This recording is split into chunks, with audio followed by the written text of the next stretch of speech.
Olá pessoal, tudo bem? Vamos continuar os nossos estudos de história, agora falando sobre Baixa Idade Média, as transformações acontecidas na Europa Ocidental, a desintegração das estruturas feudais e, naquele momento, a formação do sistema capitalista.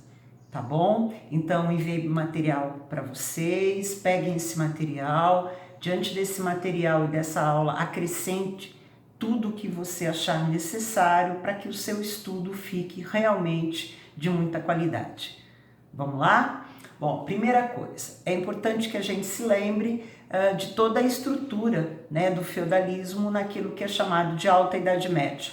Então, a vida do homem medieval, em meio a uma estrutura agrária, as características políticas, econômicas, né, características sociais e culturais daquele momento. E hoje nós vamos falar desse mesmo homem, nessa estrutura, só que agora, didaticamente falando, né, num período denominado aí de Baixa Idade Média. Tá bom? Então a primeira coisa que eu queria mencionar com vocês de que maneira estava vivendo esse homem no feudalismo ali no final da Alta Idade Média. Sem grandes problemas, eu digo problemas envolvendo guerras, envolvendo doenças que matassem aos montes, tinha acontecido um aumento da produção agrícola, né, com novas técnicas de produção. Então você tem ali um aumento demográfico acontecendo, tá? Por conta dessa diminuição de guerras, da queda da mortalidade, do aumento da produtividade, tá? E é importante que a gente saiba que todo esse crescimento ele vai comprometer ali a autossuficiência dos feudos. Fica difícil você ter como manter todo esse número de pessoas ali vivendo dentro do feudo. O que passa a ocorrer então? A saída de muitas pessoas procurando respirar o ar livre das cidades, né? Procurando uma vida diferente nas cidades. Essas pessoas então se dirigem, é importante frisar que muitos permanecem nos feudos. Os que vão para as cidades, eles vão encontrar um ambiente de falta de trabalho, um ambiente que naquele momento não estava preparado para receber esse número grande de pessoas. O que ocorre então? A marginalização de muita gente. Cuidado com o conceito de marginal aqui, tá? Historicamente falando, são aqueles que não têm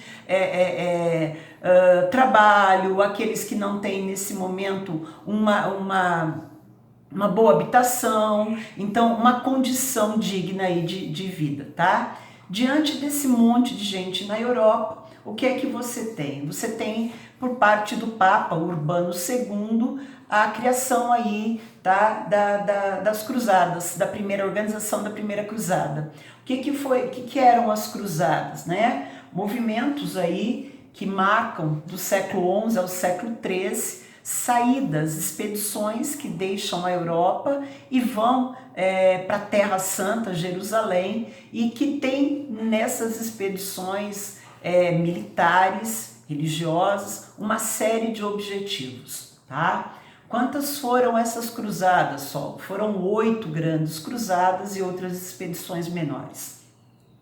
Essas cruzadas tinham diferentes objetivos, tá? Então vamos por parte. O objetivo econômico era reabrir o mar Mediterrâneo, que estava naquele momento ocupado, dominado pelos árabes, para a navegação dos cristãos. Lembra que por conta disso a Europa se fechou durante aquele momento de auge do feudalismo. Então, navegar o mar Mediterrâneo era possibilitar o quê? Comércio novamente entre o Ocidente e o Oriente, tá? Além do fator econômico, fator social. Que fator social a gente pode pensar que permitiria naquele momento a organização das cruzadas? Livrar a Europa de tanta gente, tá? Tirar da Europa aquele excedente populacional que naquele momento simbolizava uma situação complicada de vida dentro da Europa. Tá? Um outro fator social era permitir aos nobres, que naquele momento não tinham grande tarefa, né? Permitir aos nobres a possibilidade aí de ascensão social, tá? Fator político, tá? Que fator político nós temos? A ajuda dos cristãos ao Império Bizantino naquele momento, tá? E fator religioso, o combate aos muçulmanos e a reconquista de Jerusalém. Então, a partir dos fatores econômico, político, social e cultural, nós temos aí a organização das cruzadas. Elas deram certo, professora? Foram, assim, expedições que conquistaram um grande sucesso? Não. Economicamente, sim. Socialmente, sim.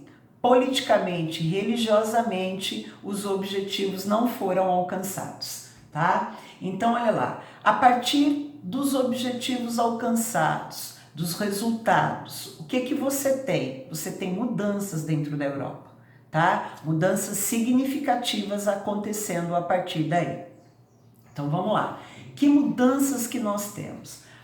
Eu queria destacar a Quarta Cruzada, em meio às cruzadas, a essas expedições, a quarta. Por quê? A Quarta Cruzada, ocorrida entre 1202 e 1204, nós vamos ter aí a reabertura do mar Mediterrâneo pelos cristãos. Então, a volta do comércio que estava, né, paralisado entre Ocidente e Oriente a partir dessa expedição. Tá? Então, a partir daí, a gente vai ter os resultados dessas expedições. Em termos econômicos, o comércio, o renascimento comercial, o uso de moedas, das atividades bancárias acontecendo a partir daí, né? Então, olha aí o nascimento da estrutura capitalista, tá?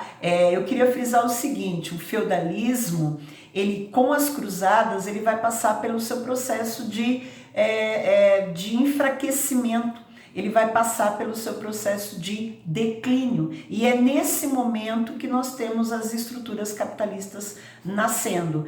É um processo, pessoal, não morre hoje e amanhã nasce um outro sistema. Lembra daquele exemplo na classe? É o velhinho e a criança, mas os dois no mesmo momento acontecendo aí. É a fase denominada de transição. Tá bom?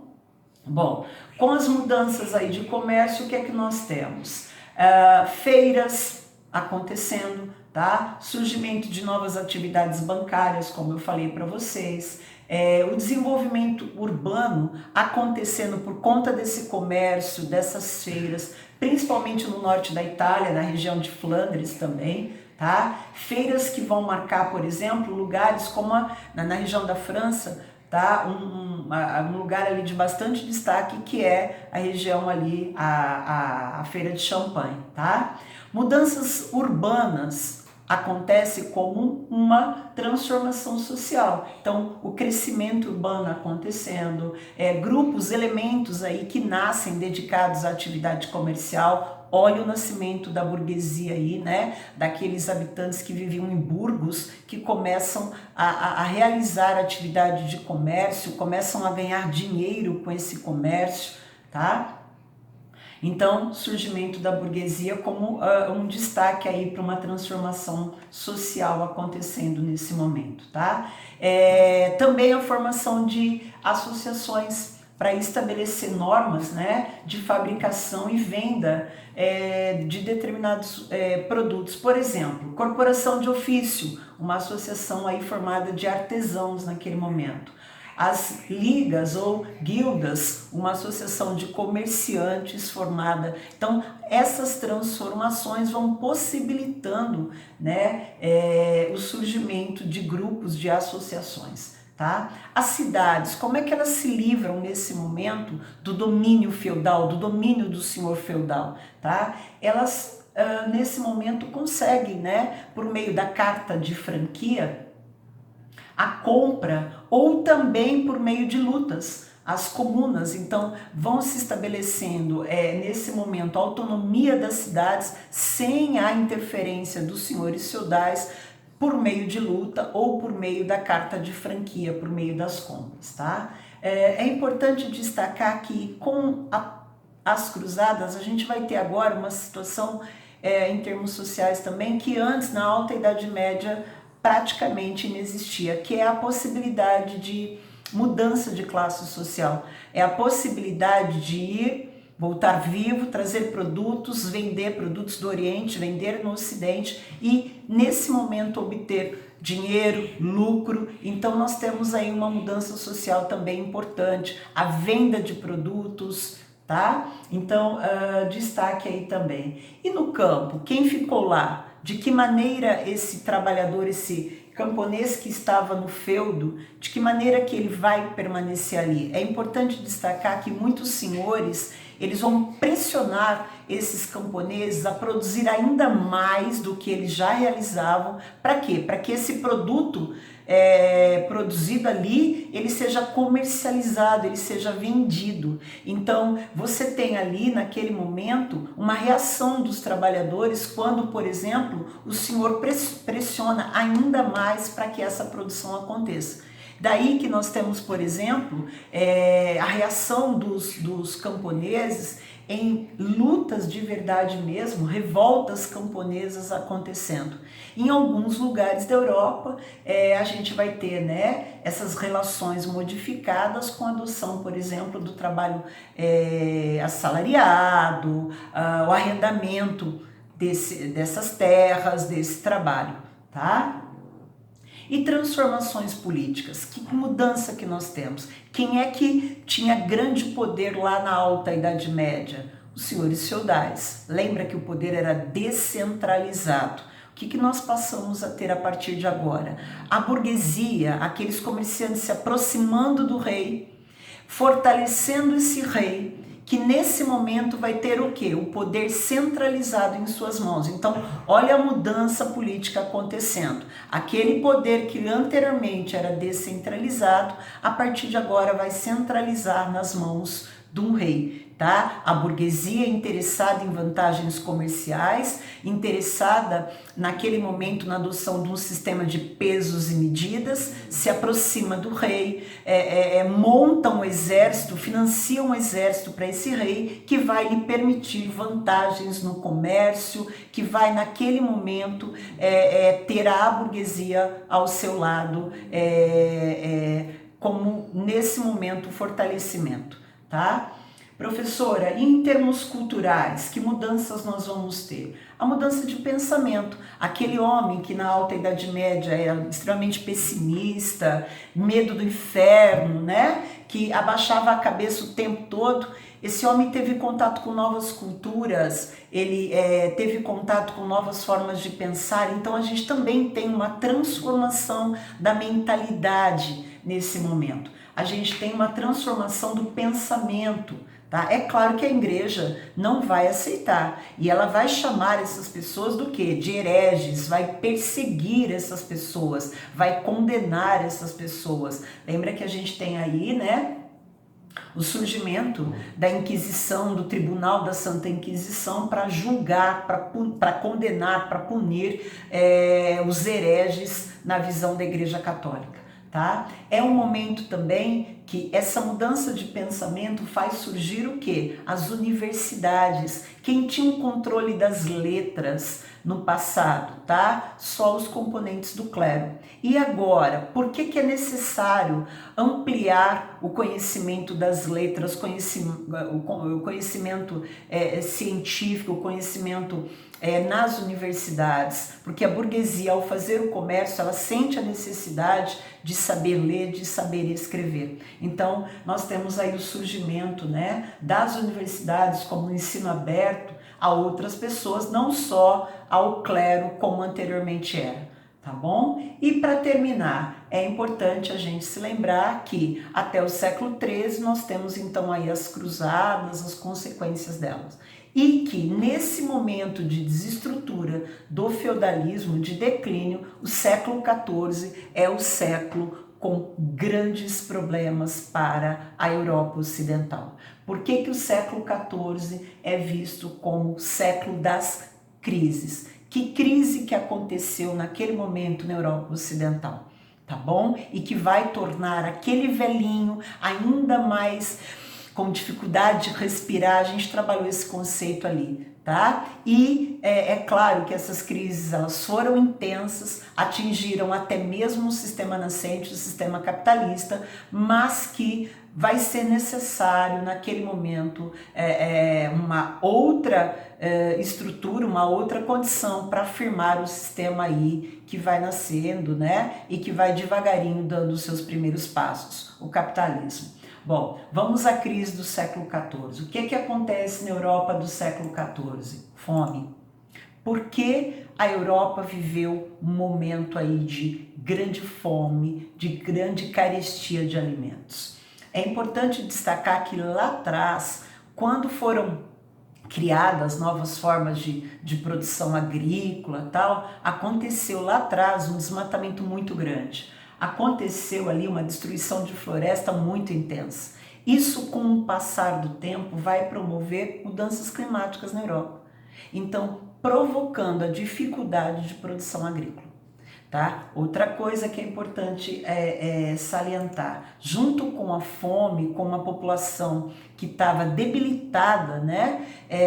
Nós temos aí as cidades medievais muito sujas, tá? E nessas cidades, uma população que está passando por dificuldade de alimentos, em condições aí de higiene bem complicadas, ratos que tinham ali pulgas contaminadas, né, transmitem por meio dessas pulgas a famosa peste negra, conhecida como peste negra, que é a peste bubônica, né, e que vai matar 1/3 da população europeia naquele momento, tá? Então, transmitida por pulgas ou na forma pneumônica, essa doença, a peste negra, vai matar muitos europeus naquele momento. Junto da fome, junto da peste, junto desta crise toda, vem uma guerra que marca ali também a Europa, principalmente, né, a guerra aí envolvendo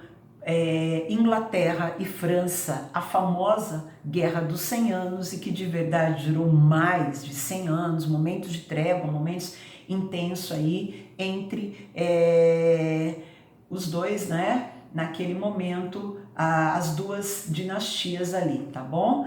Uma guerra marcada por disputas entre os dois reis, entre os reis dos dois países, por interesse, né, em controlar a região de Flandres, aquela região que eu tinha citado para vocês lá atrás como uma região de destaque, tá? Um longo período de guerra, com momentos de trégua, momentos que a vitória oscilava, hora para um, hora para outro. É importante destacar aí o que vocês já devem ter ouvido falar de uma figura aí muito importante aí, né, para os franceses, que é a Joana d'Arc e tal, todo mundo já ouviu falar, já viu algum filme e tal, e que ao final do conflito, tá, a França acabou favorecida e a sua monarquia acabou fortalecida.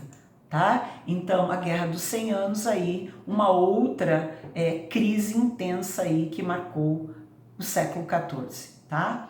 Para sair dessa crise, o que o homem europeu, o que a Europa fez, o que ela foi atrás do que? Ela precisava fortalecer o seu sistema capitalista, tá? Ela precisava naquele momento vender, negociar. E é nesse momento aí que a gente tem o quê? Medidas como, por exemplo, né, com a formação das monarquias, nós vamos ter aí, por exemplo, Portugal saindo para as grandes navegações, tá? Fortalecendo o sistema capitalista, o comércio, fazendo a integração de diferentes regiões, tá? Mas isso é uma outra aula, é um outro módulo que nós já estudaremos, tá? Quero que vocês utilizem a ficha que a professora entregou para vocês, que vocês, a partir da tarefa que foi pedida e corrigida, mencionem todos os aspectos aqui da aula, tá? E consigam com isso ter um entendimento bem legal do conteúdo aí, tá bom? Grande abraço, tchau, tchau.